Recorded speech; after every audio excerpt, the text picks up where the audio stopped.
네, 안녕하세요. 이베스트 투자증권 염승환 차장입니다. 자, 오늘 이제 재무제표 정말 이제 사실 이제 그동안 기초편을 다뤘는데 오늘 이제 대망의 마지막 기초편 시간이 되겠고 한번 이제 정리를 해드리고 그러니까 그걸 기반으로 해서 어떻게 우리가 이제 기업 분석을 할지 기업 분석이라는 게 우리가 뭐 여러분들이 애널리스트처럼 하실 필요는 없어요. 뭐 적정 주가 계산하고 그런 거는 뭐 굳이 하실 필요까지는 없고 투자 뭐 거기까지 디테일에 가실 분들은 좀 더 공부하시면 되고요. 기초로 이렇게 뭐 저희 강의 통해서 이렇게 배우신 분들은 한번 이제 배운 걸 토대로 해서 내가 이 기업 재무제표를 딱 봤을 때 아, 이 기업은 그래도 뭔가 좀 성장도 하고 우량하구나. 투자에도 크게 문제될 건 없겠구나. 나한테 크게 해를 끼치지 않겠다.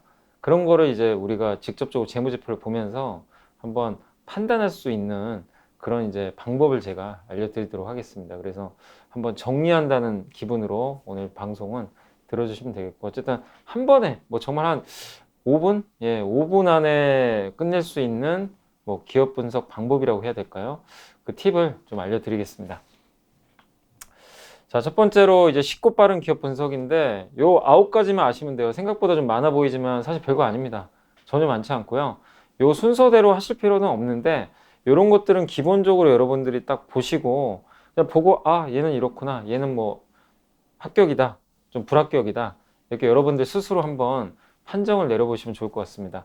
자, 보시면 먼저 이제 저희가 이따가 제가 한번 직접 보여드릴 텐데 저희 당사 HTS 3301번 눌러보시면 상장 기업 분석에 들어가셔서 이게 재무제표가 나오거든요. 그거를 일단 이제 보면서 거기서 우리가 이 회사 뭐 하는 회사고 뭐 전자공시로 사실 봐도 돼요.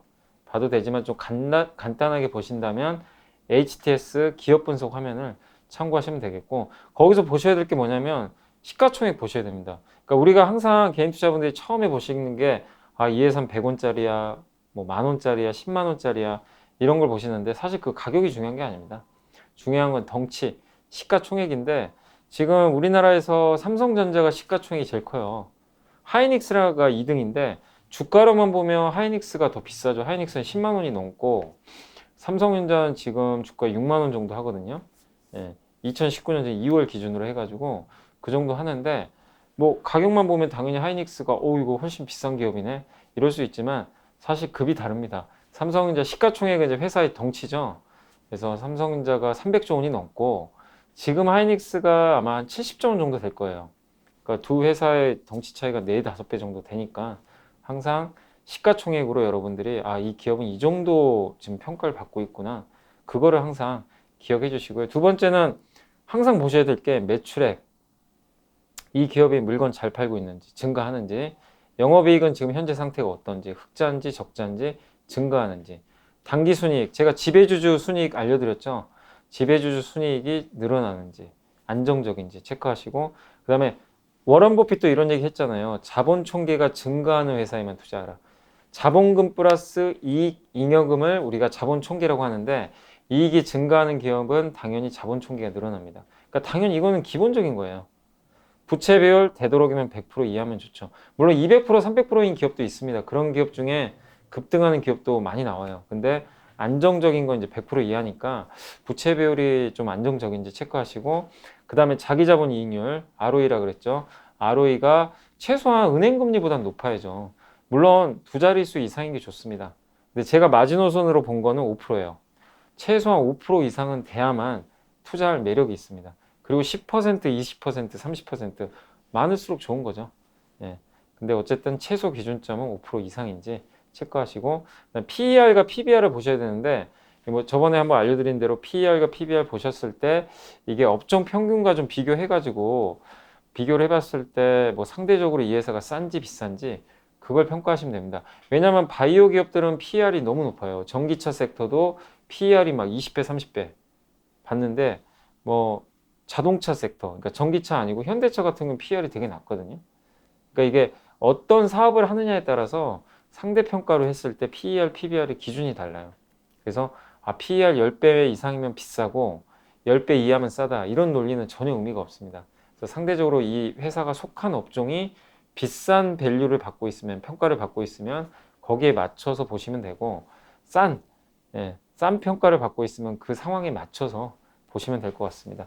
그리고 유동자산, 유동부채. 예전에 기억하실지 모르겠는데 유동자산은 1년 안에 당장 내가 현금화할 수 있는 자산. 유동부채는 1년 안에 갚아야 되는 부채. 그럼 이건 우리가 상식적으로 생각해봐도 유동자산이 당연히 더 많아야 되겠죠. 그죠? 유동부채보다. 아, 당장 누가 나보고 지금 돈 갚으라 그래요. 자, 100만 원 빨리 갚어. 이러는데 내가 내 지금 계좌에 200만 원이 있어요. 그럼 100만 원 갚을 수 있잖아요. 예, 당장 현금할 수 있는 거. 근데 내 유동자산이 50만 원밖에 안 되면 부도가 나겠죠. 예, 그래서 유동자산은 유동부채보다 커야 됩니다. 그리고 현금 흐름표 예전에 설명해드린 대로 영업활동 현금 흐름이 플러스 투자활동 마이너스 재무활동 마이너스 현금 흐름표 뭐 과거에 올려드린 거 있으니까 참고하시면서 보시면 되겠습니다. 그래서 이렇게 하셔가지고 이거 그냥 순식간에 할 수 있어요. 여러분이 숙달만 되시면. 자, 그래서 차근차근히 제가 한번 할게요. 자, 처음에 보실 게 이 회사 뭐 하는 회사인지 기업 개요부터 좀 보셔야 됩니다. 저희 3301 화면에 이게 그 보면 예, 이게 LG전자로 좀 돼 있는데 LG전자에 대한 기업 개요입니다. 위쪽은 LG전자가 뭐 하는 회사인지 밑에는 실적 얘기 나온 거예요. 실적에 대한 전망. 그래서 LG전자 뭐 다들 아시죠? TV, PC 생산하고 세탁기, 냉장고, 에어컨 만들고 그죠? 그런 것들 하고 있고 자회사로 LG이노텍 있고 간단하게 알 수 있죠. 아, 그러면 우리가 이것만 봤을 때 LG전자는 이런 회사구나. 간단히 캐치할 수 있죠. 밑에는 이익에 대한 겁니다. 2009년 2분기 이후 최대 규모의 매출과 이익을 달성했다. 예. 그리고 판매가 늘고 있다. 실적이나 그리고 뭐 왜 이익이 늘었는지 그 원인도 나타내고요. 최근에 오스트리아 전장회사를 인수해서 자동차 부품 시장에서 흑자 전환도 가능할 것 같다. 이런 이제 전망까지 나와 있죠. 밑에 단에는 그 이익과 향후 전망을 여러분들이 이것만 보면 아, 지금 상태가 앞으로 어떻게 있구나 이런 거 아실 수가 있고요. 두 번째 시가총액. 이게 LG전자 시가총액인데 뭐 한 14조 정도 되는 것 같아요. 이게 예전에 제가 했던 거라 2018년도 6월 겁니다. 그래서 그때 기준으로 14조 원이고 지금은 그거보다는 좀 못 미쳐요. 예, 어쨌든 14조 원. 예, 그래서 LG전자는 이 정도의 지금 가치 평가를 받고 있구나. 이렇게 생각하시면 되겠습니다. 세 번째는 이게 제일 중요합니다. 기업을 보실 때 제일 중요한 게 이거예요. 반드시 이거 보셔야 됩니다. 이거 안 보시고 투자하신 분들이 의외로 많으시더라고요. 제가 고객분들한테 이렇게 상담 많이 받는데 받을 때 이렇게 저도 모르는 기업들 보면 물어보시면 제가 재무제표를 열어봐요. 그러면 정말 적자 기업에 투자하신 분들 되게 많으세요. 그런 기업이 나중에 상폐당하는 경우도 되게 많이 봐서 이거 꼭 보셔야 됩니다. 저희 이제 3301 화면에 재무제표 보시면 매출, 영업이익, 지배주주 순위 요 세 개 보는 거예요. 자, 이게 LG전자로 좀 보이는데 자, 보세요. 매출액 이게 분기입니다. 3월, 6월, 9월, 12월, 3월, 6월, 9월, 12월. 그리고 이쪽은 여기 보면 색깔이 다르죠. 이쪽은 확정 실적. 이 옆에는 뭐냐면 이 위쪽에 이자로 돼 있죠. 추정치예요. 그러니까 애널리스트들 이건 아직은 먼 미래 얘기입니다. 아직 발표 안 한 거고 우리가 먼 미래 실적을 추정해 놓은 거예요. 이해되시죠? 자, 그래서 분기로 보시고 예, 보시면 매 분기마다 이 그 매출액이 어쨌든 LG전자 같은 경우 좀 증가하고 있어요. 그죠? 매출액 14조 원, 14조 그리고 2017년 3분기에 15조, 4분기에 16조 예, 점프를 했습니다. 그리고 근데 이익은 좀 들쑥날쑥하죠. 9천억, 6천억, 5천억, 3천억. 근데 2018년 1분기에 1조가 넘었어요. 예. 오, 되게 잘 나왔죠. 그러니까 이런 것들을 확인하는 거예요. 그리고 항상 보실 때 분기별로 확인하는 거예요. 2017년 1분기, 2018년 1분기 이렇게 같이 비교. 왜냐하면 계절성이 있으니까. 그죠? 여름에 잘 버는 기업도 있을 거고 겨울에 잘 버는 기업, 1분기에 잘 버는 기업. 이렇게 계절성을 보이는 기업들이 있기 때문에 LG전자도 마찬가지예요. 가전회사랑 3분기가 대체적으로 좀 괜찮아요. 그때 에어컨 많이 팔리니까. 예. 그때 실적이 좀 좋은 편입니다. 2분기하고. 그런 계절성을 본다면 그래서 이렇게 보는 거예요. 요 2018년 1분기 실적 발표했잖아요.